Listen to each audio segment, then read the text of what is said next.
My name is Sheila. I'm 36, working part-time at a supermarket while raising 2 daughters, a 12-year-old and a 10-year-old. We live as a family of 4 with my husband, Tommy. Life was comfortable and happy. I genuinely believed our peaceful days would continue as I watched my lovely daughters grow. One evening after dinner, and once the kids were in bed, Tommy, with drink in hand and a serious look, began to speak. Got a call today. Looks like Erin's getting a divorce. I was taken aback by the sudden news. Wait, Erin's divorcing? Erin is Tommy's younger sister. I recall she got married about 7 years ago and has a 5-year-old child. That's a young kid. Is she going to be a single mom? Seems like it. Apparently, her husband had some hidden debts, and she decided to divorce him quickly. That's tough. Yeah, and she's planning to move nearby next month. She'll probably need some help, so I was hoping we could be there for her. Without hesitation, I nodded in agreement. Divorce is hard enough, let alone raising a child alone. Having raised kids myself, I deeply understand the challenges. I genuinely wanted to help in any way I could. Let Erin know she can reach out anytime she needs something. Thanks. We should support Erin from now on. Little did I know that this casual promise would lead to unexpected events. The following month, Erin and her son Dick moved into an apartment just a 5-minute walk from our place. On the day they moved in, Tommy and I invited them over for a small housewarming celebration. Our eldest, Becca, and our younger daughter, Ariana, played happily with Dick. Erin, you've been through a lot, though, I said. Erin replied, chugging her beer. Honestly, marriage isn't worth it. If it weren't for Dick, I wouldn't have married that awful man. I regret it. I was a bit shocked she'd say that in front of Dick, but figured the stress and alcohol played a part. Erin always spoke her mind. I remember when I first met Tommy's family, she bluntly said, "Really, Tommy? You chose someone so plain? Did you settle?" I froze in shock when he said this to my face. But back then, Tommy's dad scolded her for her words. "Erin, if you ever need anything, just tell me," Tommy confidently told her. "Thanks. I knew moving close to you was the right choice. I thought about going back home, but Dad can be too strict, and I didn't want to feel suffocated."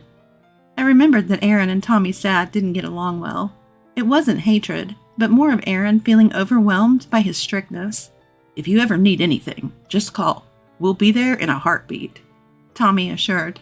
I added, "Yes, please let us know if you need help." But deep down, I felt a twinge of unease. I had this nagging feeling that we might be taken advantage of, and my intuition wasn't wrong. The day after Erin moved in, as I was preparing dinner, the doorbell rang. "Becca, can you get the door? I'm in the middle of something," I asked my eldest, who was watching TV. "Mom, it's Aunt Erin and Dick," Becca informed me. I paused my cooking, wondering if something had happened. When I reached the door, Erin said, "Hey, Sheila, I'm really short on cash right now. Can we join you for dinner?" Taken aback, I replied, "I'm sorry, but I wasn't prepared for extra guests tonight." "But you said we could come over any time we're in trouble." She looked at me with a slightly annoyed expression. I did say she could come over, but not without a heads up. Just then, Tommy came home from work. Upon hearing the situation, Tommy said, "Erin's going through a lot. Let her have a good meal here." So I decided to order delivery for Erin and Dick. After dinner, they even took showers at our place before leaving. "Erin, we need some notice before you come over. Can you let us know in advance next time?" I asked as she was leaving. Before Erin could respond, Tommy interjected. "Hey, Sheila, Erin's struggling raising a child on her own. Don't be so cold." He then turned to Erin. "You don't have to worry about anything. You can always rely on us." "Thanks, Tommy. Sheila, I'll be counting on you a lot from now on." True to her word, Erin started coming over almost daily. She'd have dinner, take a shower, and leave. When I suggested she shower at her place, she'd say, "It saves on utilities." Considering her divorce was due to her husband's debts, maybe she's become overly frugal. But this was beyond common sense. I decided to discuss it with Tommy. Our daughters are getting affected by Erin's frequent visits. She leaves Dick with them and just watches TV. They can't even watch their shows because they're busy with Dick. I've told her multiple times to take care of her son, but she doesn't listen. Can you talk to her?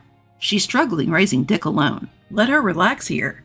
When I said that, Tommy turned away, as if to say that this was the end of the conversation. In the first place, it's Tommy's fault that she's doing whatever she wants in our house. I, too, was raising kids. Tommy only acknowledged Aaron's struggles, taking my efforts for granted. Speaking of parenting, I'm raising kids every day, too. It's just as tough for me. But Tommy only talks about her struggles and takes for granted what I, his wife, do. He doesn't seem to appreciate me. Honestly, Tommy frustrates me. When I suggested to Tommy, considering our daughters, can we limit Erin and her child's visits to just the weekends? Tommy reluctantly agreed, saying with a sour face, You can be surprisingly unpleasant. Fine. But when she stopped coming over, Tommy started visiting her apartment almost daily. Almost every weekday, Tommy stays at her place. Our daughters ask, Isn't Dad coming home again today? Did you two have a fight? It's strange for a dad not to come home 5 days a week without a work reason. I couldn't take it anymore and called Tommy's cell. Where are you right now? I'm at Aaron's. I was just giving Dick a bath. Tommy said it as if it was the most natural thing. Come to think of it, Tommy never bathed our daughters. I reached my limit and decided to have a serious talk with Tommy that weekend. Our daughters are getting anxious with you only coming home on weekends. I don't want to create a rift between us, so please reduce your visits. Tommy replied, Fine, then you make meals for Aaron and Dick. Deliver 3 meals a day. Aaron is too busy to cook. Help her out. Hold on. Isn't Aaron unemployed? I can't imagine she's too busy to cook. I couldn't help but push back against Tommy's shocking suggestion. Tommy then said, Aaron is still healing from her divorce. It's sad that you're cold to her too. My distrust of Tommy, who overly sides with his sister, grows. Delivering 3 meals a day is impossible. You might not realize, but I wake up at 5 a.m. to handle house chores. If I have to prepare 3 meals for 2 people, I'd have to wake up 2 hours earlier. Just wake up at 3 a.m. then. What are you saying? Waking up at 5 a.m. and going to my part-time job is already tough. Don't act high and mighty over a part-time job. You probably don't work that hard. Stop joking. It's absolutely impossible.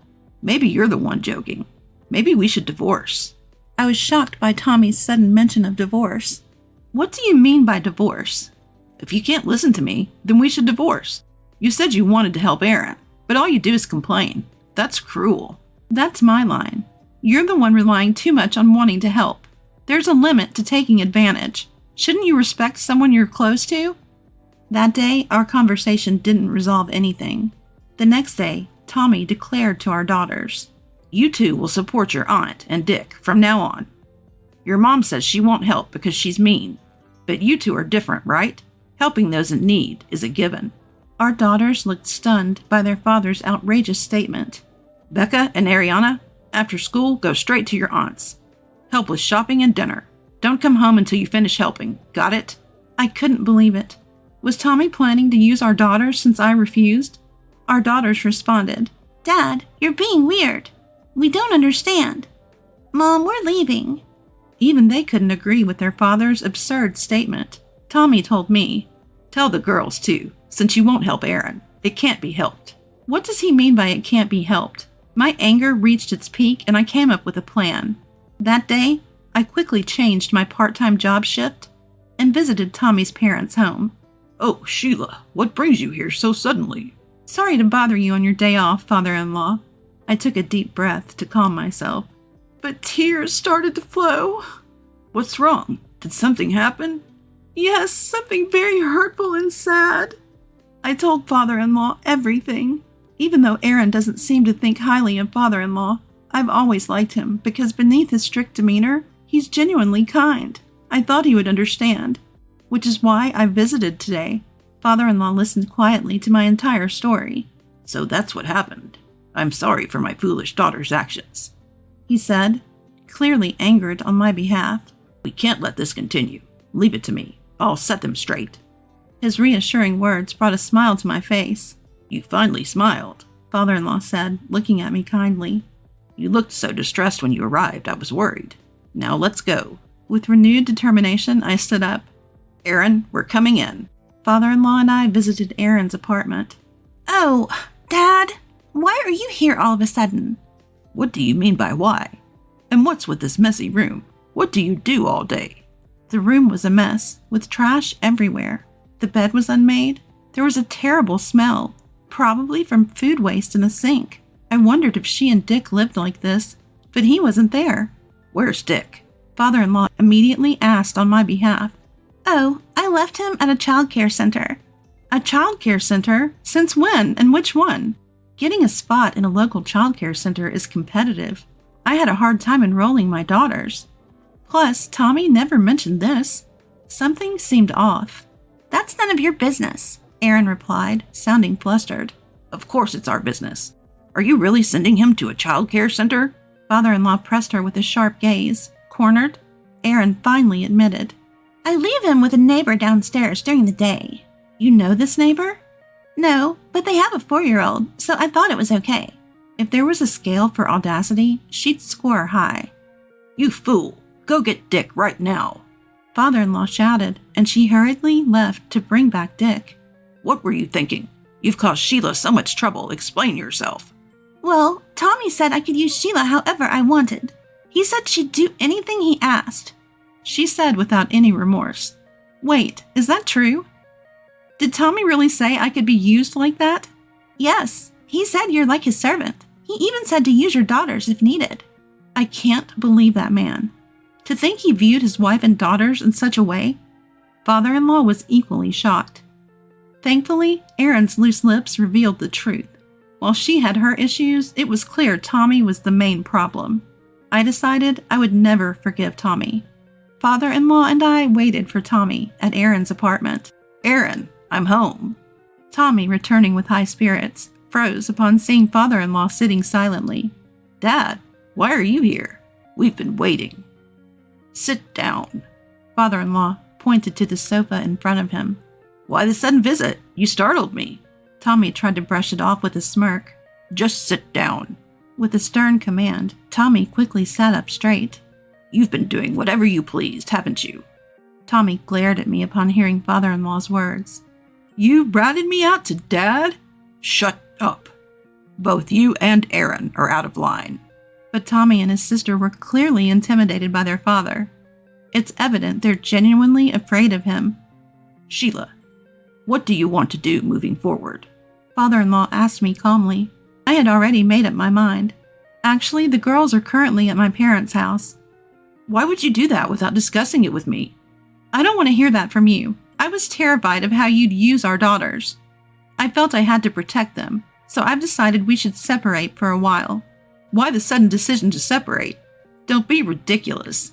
It's not sudden. You've barely been home on weekends. Weren't you the one who first mentioned divorce? That was just a joke. I won't accept a separation. Tommy was adamant about refusing my proposal. Then father-in-law spoke up. There's a process called mediation divorce. Father-in-law said so and told me about the legal process of divorce. He explained the legal proceedings of divorce, the benefits of hiring a lawyer, and how to gather evidence to strengthen my case. Turns out, father-in-law is a practicing attorney.